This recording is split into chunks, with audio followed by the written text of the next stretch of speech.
This is the book of Proverbs, chapter 16, verse 32. He that is slow to anger is better than the mighty, and he that ruleth his spirit than he that taketh a city. Brakata Yahweh, Brakata Yahweh Shai, Brakata Yahweh, Brakata Yahweh Shai. Yahweh is the name who the world ignorantly calls God, and Yahweh Shai is his son who the world ignorantly calls Jesus Christ. First and foremost, I want to give all praises and all glory to Yahweh, Ba'ashem, Yahweh Shai, Ba'ashem, Wakar Kodash. Double honors to the apostles of Great Millstone who ruled well and taught us this truth. They are the true teachers for the nation of Israel on earth today. And citation to the Akim out there pushing this truth and sincerity throughout the four corners of the earth and risking their life for Yahweh, Ba'ashem, Yahweh Shai's sake. Our brother Samak from the GMS Miami camp. And yes, the reason why I brought out the book of Proverbs, chapter 16, verse 32, is that I was inspired to do a lesson on ruling your spirit, okay, especially when it comes, all right, to dealing with our people on the highways and byways, you know. And, you know, we have to control our emotions, all right? We can't be emotional in this truth, okay? And again, I was inspired to do a lesson on this because I was watching the apostles' camp video that they did on Saturday, where they were going into how you can't be carnal, okay? You got to be spiritual, all right? We're not out here on the highways and byways, all right, to get physical with our people, all right? We're out here on the highways and byways to teach our people the truth through the spirit and power of Yahweh, Ba'ashem, Yahweh Shai, okay? So we have to constantly, all right, examine ourselves, all right, examine our emotions when we teach this word on the highways and byways, all right? Yes, our people are heavily emotional, okay? Yes, all right, as a nation, being raised here in Babylon the Great, okay? A lot of us were raised by a single family homes, all right? Mainly from our mothers, and our mothers are emotional, okay? But we can't be like that, man. All right, we can't, okay, move like the majority of our people, okay? We have to be spiritual. We have to, okay, be slow to anger, rule our spirit. So I want to get an account. And again, I was inspired by the apostles because, you know, it looks like Paul Kersey's, you know, was out talking about, I guess, being physical, you know, and all that stuff. And you know, that's inappropriate. We're here to teach our people and be spiritual. Now, of course, if someone is hitting you, you have a right to defend yourself. All right? Okay? You have a right to defend yourself. All right? Shoot. You have a right to defend yourself if someone spits on you. But hey, look, even our big brother Yahweh Shai, you know, he refrained from getting carnal when they spit on him, you know. So we have to take these scenarios into account. So I want to bring the account of David, you know, before he was King David, okay, because, you know, he's a prime example of being slow to anger and controlling, all right, his emotions, all right, because after he killed Goliath, you know, Saul wanted him to be the highest ranking officer in his army, and that's when David was winning all these wars and being praised, and then Saul got jealous, you know. So I want to get into this account. All right, we're going to go into 1 Samuel chapter 18. I'm going to read the whole chapter, all right, because hey, this is the mindset you got to have, you know. Again, our people are heavily emotional, but we cannot be. We're spiritual men. All right, we have to rule our spirit, be slow to anger. All right, and David is a good example. So let's read this. 1 Samuel chapter 18, verse 1. And it came to pass, when he had made an end of speaking unto Saul, that the soul of Jonathan was knit with the soul of David, and Jonathan loved him as his own soul. Right, and Jonathan is the son of Saul, okay? And Jonathan favored David, okay? Especially after what David did, okay, and taking out Goliath, you know. 2. And Saul took him that day and would let him go no more home to his father's house. Right. So Saul did not want David to return home. Saul wanted David by his side. 3. Then Jonathan and David made a covenant because he loved him as his own soul. 4. And Jonathan stripped himself of the robe that was upon him and gave it to David, and his garments, even to his sword and to his bow and to his girdle. Right. You know, and that goes to show you, man, like David was treated with so much respect, because David wasn't as wealthy, as Jonathan. Because Jonathan's the son of Saul, all right, and Jonathan was like, man, here, take my robe, take all this, man, all right, because the amount of respect David had, the amount of respect that he had for David. 5. And David went out whithersoever Saul sent him, and behaved himself wisely. Key word, behaved himself wisely. And Saul set him over the men of war. Right. So basically, David was like, a general, in Saul's army. And he was accepted in the sight of all the people, and also in the sight of Saul's servants. 6. And it came to pass as they came, when David was returned from the slaughter of the Philistine, that the women came out of all cities of Israel, singing and dancing, to meet King Saul with tabrets, with joy, and with instruments of music. 7. And the women answered one another as they played, and said, Saul has slain his 1,000, and David his 10,000. Right. So you picture Israelite women, so-called Negro, Latino, Native American women, all right,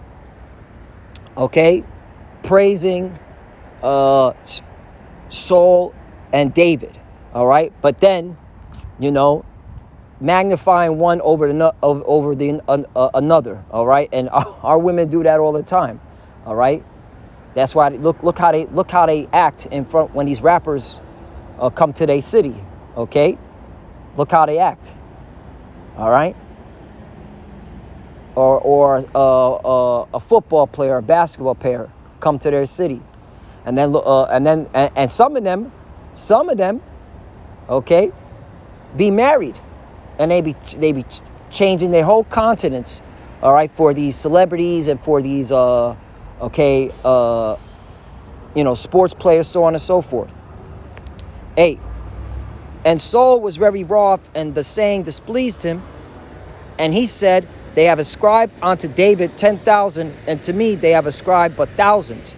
And what can we have more but the kingdom? Right. So Saul got jealous. He got envious, and he became insecure. All right, because David was getting the fame. David was getting the props. He was getting the respect. The women were cheering him on, saying he killed more than Saul. Right. And he got envious. He got jealous. He got insecure. All right. To a point that he's in his mind, he's thinking David's going to take his throne. 9. And Saul eyed David from that day and forward. Right. So there you go. He was envious. All right. Towards his own brother. All right. 10. And it came to pass on the morrow that the evil spirit from the Most High came upon Saul, and he prophesied in the midst of the house, and David played with his hands, meaning the harp, as at other times, and there was a javelin in Saul's hand. Right, a javelin, a spear, all right. 11. And Saul cast the javelin, for he said, I will smite David into the wall with it, and David avoided out of his presence twice. 12. And Saul was afraid of David because the Lord was with him, and was departed from Saul. Right, did David turn around and fight Saul? No. Did David, react emotionally, carnally, saying, no, I'm going to go to warfare right now against Saul? No. All right. And you're going to see. 13. Therefore, Saul removed him from him and made him his captain over 1,000. And he went out and came in before the people. All right. So now he became a captain over 1,000. All right. So he got demoted. All right. So because first he was the highest ranking officer over King Saul's army. Now he got removed from Saul's presence. He got demoted, and he became a captain over 1,000. All right. And he went out and came in before the people. 14. And David behaved himself wisely in all his ways, and the Lord was with him. 15. Wherefore, when Saul saw that he behaved himself very wisely, he was afraid of him. Right, because Saul was like, damn, he ain't trying to come at me carnally. I just threw 2 spears at him. Okay, I just threw a javelin at him. All right?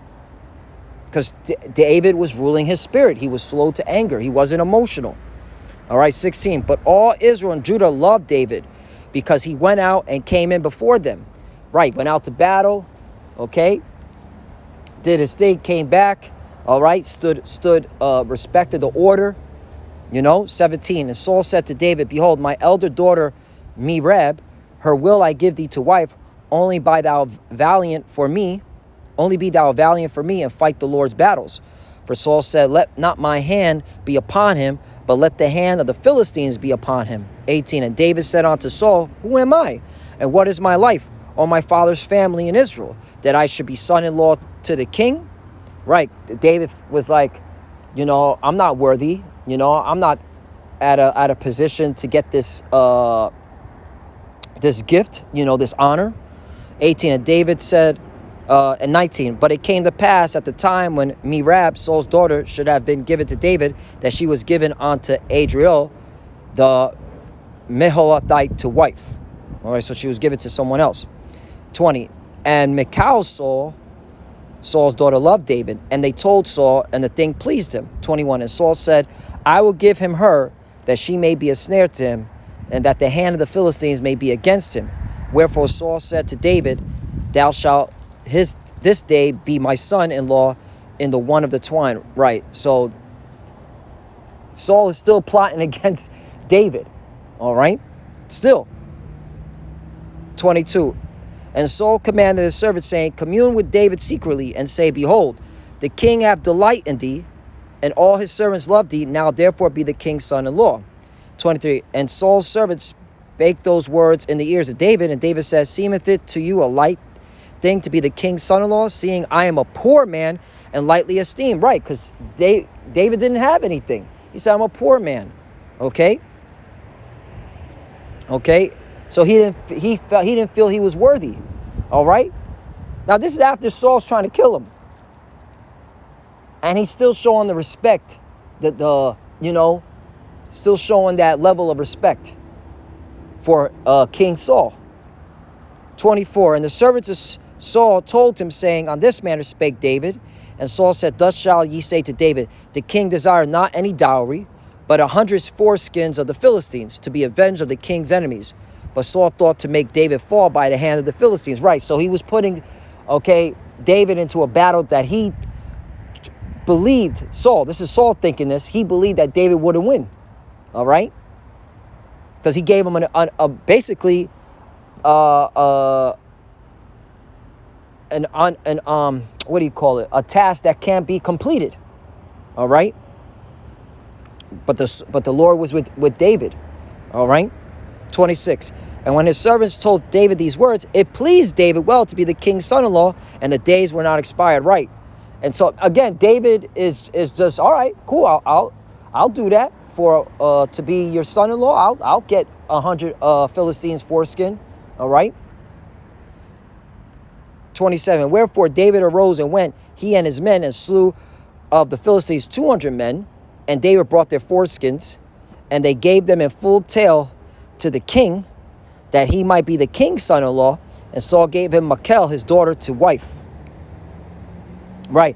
So David got 200 men and their foreskins. All right. Instead of 100, he got 200.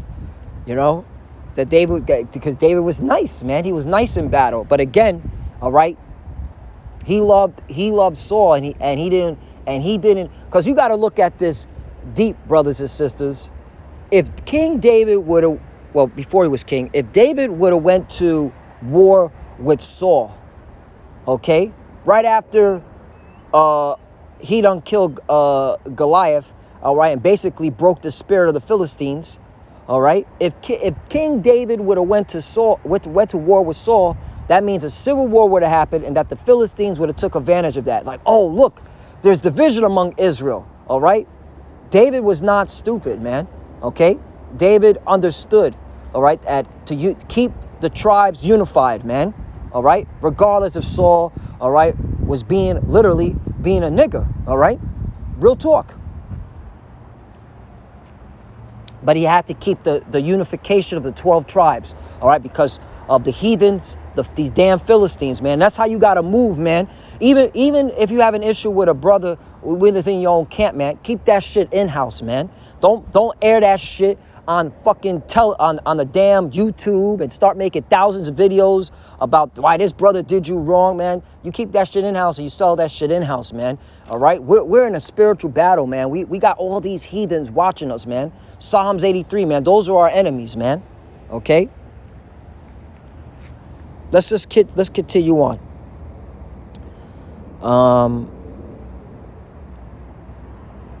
28. And Saul saw and knew that the Lord was with David, and that Michal, Saul's daughter, loved him. 29. And Saul was yet more afraid of David, and Saul became David's enemy continually. Right.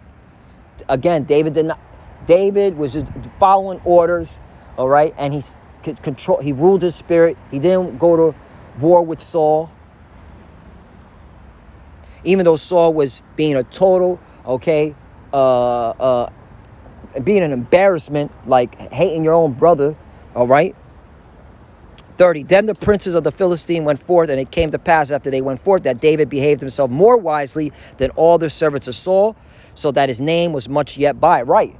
Because everybody's seeing this. They're like, yo, King Saul's trying to kill David, but David ain't trying to flex. Right? Yo, people are watching this. They're like, yo, and you know, Jake gossiping. Jake loved the gossip, man. You know? So they seeing, you know, those that were in that saw that whole scenario pan out. They're like, yo, David is keeping his integrity. David ain't trying to fight Saul. He wants to work things out. And that's what the intent of David was. He wanted to work things out. All right. He did not want to be in the position of Saul. All right. That's to be a king over a whole nation. All right. That's a very, very, very tough job, man. All right. Okay. And you have to understand that. All right.